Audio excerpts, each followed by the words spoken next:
Hello guys, welcome back to Dato Ambas TV. Ito meron ako mga case dito bago matapos ang taon. Ito ipapakita ko lang. Ito ay isang buong pustiso, up and down, no?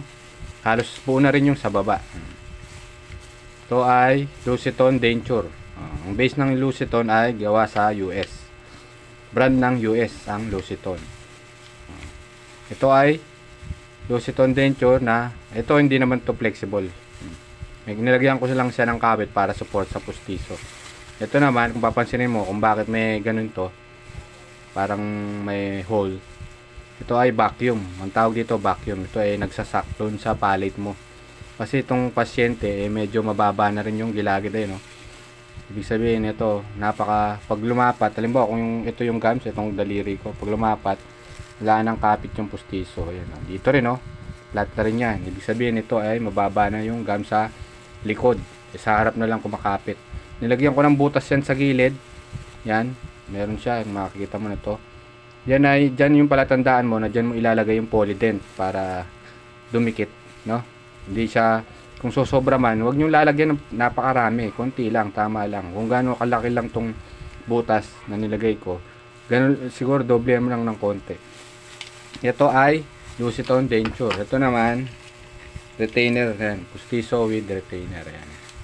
Up and down ito ang laki ng bunganga ng pasyente yan, tignan mo. Itong pustiso niya itong retainer niya sa taas, dire-diretso. Ang tawag diyan wrap around retainer. Ito hindi ko na diniretso kasi yung sukat nung binigay sa akin medyo puro bubbles dito, kaya hindi ko diniretso, baka magkamali. Pag sinuot ng dentist sa pasyente, hindi papasok. Kaya doon na lang ako nagbase sa pangil ng pasyente.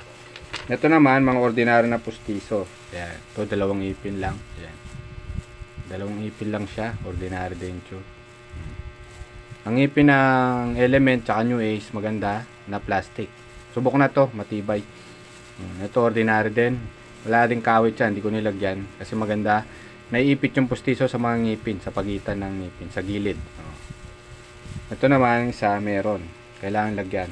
Kasi papasin mo itong pustiso niya, yan lang yung kulang Dito lang yung kulang niya sa gilid na to. Itong sa left side ng pasyente. Ay, right side ng pasyente.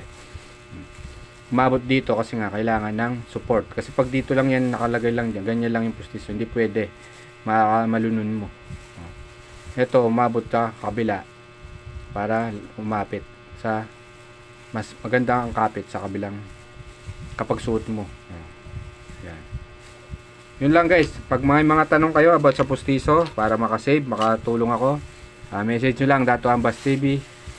Maraming salamat sa panonood. Merry Christmas, Happy New Year, Happy 2025. Thank you. Bye bye.